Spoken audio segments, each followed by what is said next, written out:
যারা বিসিএস সহ বিভিন্ন পরীক্ষায় ভাইভায় অংশগ্রহণ করেন, অর্থাৎ ভাইভা পরীক্ষায় যারা ডাক পান, তাদের অবশ্যই বাংলাদেশের যে মুক্তিযুদ্ধ হয়েছিল সেই মুক্তিযুদ্ধের উপর বিস্তর বিষয় জেনে যেতে হবে। তো আপনারা তো বাংলাদেশের মুক্তিযুদ্ধের উপর অনেক কিছুই জানেন। তো আজকে আমি আপনাদের সামনে ডিজিটাল একাডেমির পক্ষ থেকে আলোচনা করব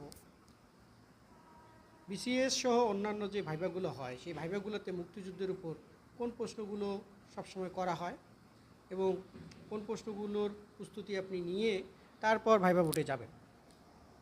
তো আপনাকে প্রথমে একটা কথা বলি, সেটা হচ্ছে যে কোনো ভাইভা পরীক্ষায় ভালো করার জন্য আপনার প্যাশন থাকতে হবে এবং আপনার নিয়ম করে সবসময় একটা কন্টিনিউ পড়ার মধ্যে থাকতে হবে। আপনি যদি কন্টিনিউ পড়ালেখা না করেন তাহলে